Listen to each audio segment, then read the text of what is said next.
Jujur film ini sebenarnya menyedihkan buat gua.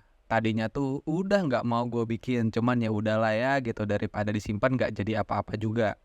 Singkat aja, kenapa gue bisa bilang film ini menyedihkan? Jadi gini, ini ada dua aktor yang udah terkenal, udah lama gitu dan pasti harganya juga cukup mahal.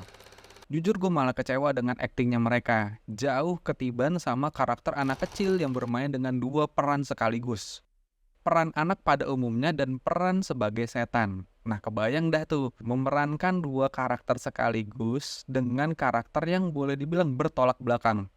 Tapi buat gua, dia cukup berhasil memerankan karakter itu daripada kedua orang dewasa yang berperan sebagai orang tuanya. Sumala. Setelah melihat hal seperti ini, menurut gua kayaknya harus memang ada regenerasi. Lebih senior itu belum tentu akan menentukan sebuah kualitas. Itu yang gua lihat dari film ini. Walaupun sebenarnya ada juga sih gitu dari film-film yang lain harusnya udah ada regenerasinya deh gitu. Bukan cuman buat film ini aja menurut gua. Nah, satu lagi nih yang menurut gua kenapa jadi krusial dari aktornya. Kenapa sih nggak dicari aja yang bener-bener pemain orang Jawa? Ini kan background filmnya adalah background Jawa. Gua nggak tahu sih backgroundnya itu diangkat dari tahun berapa. Kayaknya sih dari 19 sekian lah gitu.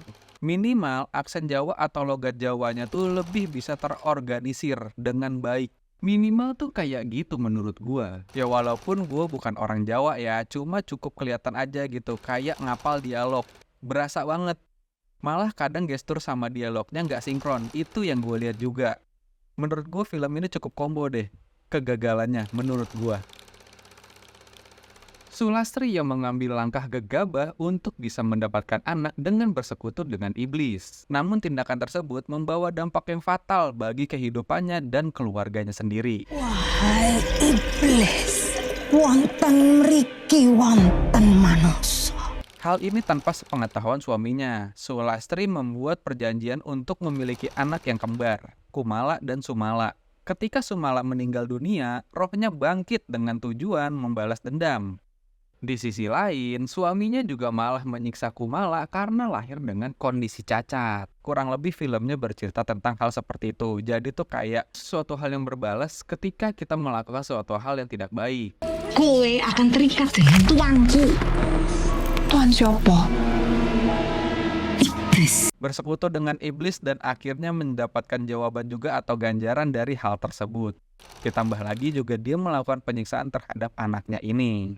Tapi nggak tahu juga ya menurut pandangan kalian bagaimana. Karena ini kan hanya melihat dari kondisi ketika gue menonton film ini.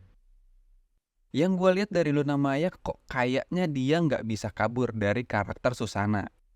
Dari cara dia menatap, dari ekspresi sinis atau ketidaksukaannya. Cara dia tersenyum, gue juga masih ngerasa karakter dia di film sebelumnya itu masih menempel. Itu yang gue lihat dari Luna Maya. Nah, kalau Darius, jujur gue nggak ingat film apa terakhir yang pernah dia mainin. Tapi yang gue lihat kayak bapak-bapak antagonis aja yang ada di sinetron. Tapi film ini juga berusaha untuk memberikan pesan yang positif tentang pola asuh anak. Tapi ya, ini menurut pendapat gue aja. Karena gini, film dengan bergenre seperti ini, dengan ingin menyampaikan hal seperti tersebut, itu menurut gue cukup susah untuk diterima sama penonton. Boleh dibilang, adegan darah-darahnya aja cukup sadis. Mana bisa tuh buat ngingetin masalah parenting gitu aja ke penonton menurut gue. Kayaknya hal seperti itu akan sulit tersampaikan kepada penonton. Beda cerita jika film ini adalah sebuah film drama yang memang dikonsep untuk menyempilkan hal tersebut. Karena menurut gua, film horor itu yang dicari orang adalah rasa ketakutannya dan rasa ingin tahu seperti apa sosok dari setannya. Jujur, kalau gue seperti itu setiap kali menonton film horor. Tapi gue juga nggak mau bilang bahwa apa yang ingin disampaikan film ini salah. Karena ini hanya pandangan dari gue aja. Mau dikasih nama siapa? Secara keseluruhan gue cuma mau bilang salut sama Makaila yang bisa gue bilang berhasil memainkan karakternya dan menjadi backbone pada film ini. Itu yang bisa gue bilang kepada dia. Mungkin kalau ternyata dia gagal juga untuk aktingnya udah fix cacat ini film.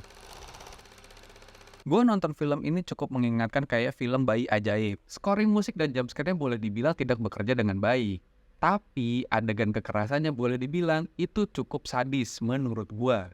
Walaupun masih tetap memiliki kekurangan, terkadang gue melihat adegan sadisnya itu seperti penting gak penting, ada di scene tertentu. Itu menurut gue.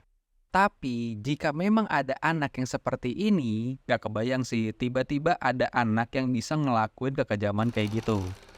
Gue bukan mau menyamakan dengan bayi ajaib, tapi kalau dilihat dari sebuah pengkarakterannya itu kurang lebih seperti itu. Karena background story-nya adalah anak kecil yang menjadi setan.